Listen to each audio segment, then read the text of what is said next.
ನಮಸ್ಕಾರ ಎಲ್ರಿಗೂ. ನಾನು ಪವಿತ್ರ. ಇವತ್ತು ಏನು ಮಾಡೋಕ್ಕೆ ಹೊರಟಿದ್ದೀನಿ ಅಂದರೆ ಹೆಲ್ದಿಯಾಗಿರೋ ಒಂದು ಬ್ರೇಕ್ಫಾಸ್ಟ್ನ ರೆಡಿ ಮಾಡೋಣ ಅಂದ್ಕೊಂಡಿದ್ದೀನಿ. ಹೌದು, ಅದೇನೆಂದರೆ ಮಸಾಲ ರಾಗಿ ರೊಟ್ಟಿ. ಇದಕ್ಕೆ ನಾನು ಈರುಳ್ಳಿ, ಕ್ಯಾರೆಟು, ಕ್ಯಾಪ್ಸಿಕಮ್ ಸಮೇತ ಯೂಸ್ ಮಾಡಿದ್ದೀನಿ. ಚೆನ್ನಾಗಿರುತ್ತೆ ಟೇಸ್ಟು.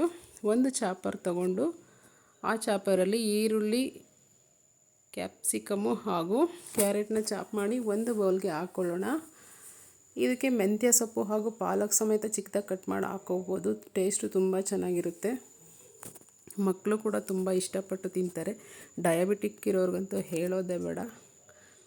ಪರ್ಫೆಕ್ಟ್ ಆಗಿರೋ ರೆಸಿಪಿ ಆಗಿರುತ್ತೆ. ಮನೇಲಿ ಟ್ರೈ ಮಾಡಿ ಫ್ರೆಂಡ್. ಈಗಿನ ಜೀವನ ಶೈಲಿಲಿ ನಮಗಿಂತ ರೆಸಿಪಿಗಳು ತುಂಬ ಇಂಪಾರ್ಟೆಂಟು. ಅದೇ ಥರ ಕೊತ್ತಂಬರಿ ಸೊಪ್ಪನ್ನು ಚಿಕ್ಕದಾಗಿ ಕಟ್ ಮಾಡಿ ಹಾಕ್ಕೊಳ್ಳೋಣ. ಮತ್ತು ಕರ್ಬೇವಿನ ಸೊಪ್ಪನ್ನು ಕೂಡ ಚಿಕ್ಕದಾಗಿ ಕಟ್ ಮಾಡ್ಕೊಂಡು ಹಾಕ್ಕೊಳ್ಳೋಣ. ಆನಂತರ ಹಸಿಮೆಣ್ಸಿನ್ಕಾಯಿನ ಚಿಕ್ಕದಾಗಿ ಕಟ್ ಮಾಡಿಕೊಂಡು ಅದಕ್ಕೆ ಹಾಕ್ಕೊಳ್ಳೋಣ ಟೇಸ್ಟ್ಗೋಸ್ಕರ, ಖಾರಕ್ಕೋಸ್ಕರ. ನಂತರ ರುಚಿಗೆ ಎಷ್ಟು ಬೇಕೋ ಅಷ್ಟು ಉಪ್ಪನ್ನು ಸೇರಿಸಿ ರಾಗಿ ಹಿಟ್ಟನ್ನು ಅದಕ್ಕೆ ಹಾಕ್ಕೊಳ್ಳೋಣ. ನಿಮ್ಗೆ ಎಷ್ಟು ಕ್ವಾಂಟಿಟಿ ಬೇಕೋ ಅಷ್ಟು ಹಾಕ್ಕೊಳ್ಳಿ. ನಂತರ 1 ಕಪ್ಪು ಕಡಲೆ ಹಿಟ್ಟನ್ನು ಹಾಕ್ಕೋತಾ ಇದ್ದೀನಿ ನಾನು. ಟೇಸ್ಟ್ ತುಂಬ ಚೆನ್ನಾಗಿರುತ್ತೆ. ಬೇಕಿದ್ದರೆ ಅಕ್ಕಿ ಹಿಟ್ಟಾದರೂ ಹಾಕ್ಕೋಬೋದು. ಆನಂತರ ಸ್ವಲ್ಪ ನೀರು ಹಾಕಿ ಕಲಿಸ್ಕೊಂಡು ಒಂದು ನ್ಯಾಪ್ಕಿನ್ನ ಈ ಥರ ಬಟ್ಟೆ ನೆನೆಸ್ಬಿಟ್ಟು ಅದ್ರ ಮೇಲೆ ರೊಟ್ಟಿನ ತೊಟ್ಕೊಳ್ಳಿ.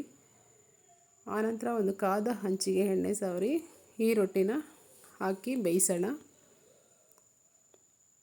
ಸ್ವಲ್ಪ ಕಡಿಮೆ ಉರಿಲೇ ಬೇಯಿಸೋಣ, ಯಾಕಂದರೆ ರಾಗಿ ರೊಟ್ಟಿ ಬೇಯಕ್ಕೆ ಸ್ವಲ್ಪ ಟೈಮ್ ತಗೊಳುತ್ತೆ. ನಂತರ ಬೆಣ್ಣೆ ಆಗಲಿ ಅಥವಾ ತುಪ್ಪ ಆಗಲಿ ಅಥವಾ ಎಣ್ಣೆ ಆಗಲಿ ಹಾಕಿ ಎರಡು ಕಡೆಯೂ ಚೆನ್ನಾಗಿ ಬೇಯಿಸೋಣ. ಬೇಯಿಸಿದ ನಂತರ ನಮ್ಮ ಆರೋಗ್ಯಕರವಾದ ಮಸಾಲ ರಾಗಿ ರೊಟ್ಟಿ ರೆಡಿಯಾಗಿದೆ. ಟ್ರೈ ಮಾಡಿ ಫ್ರೆಂಡ್ಸ್. ನನ್ನ ಚಾನಲ್ ಸಬ್ಸ್ಕ್ರೈಬ್ ಮಾಡಿ.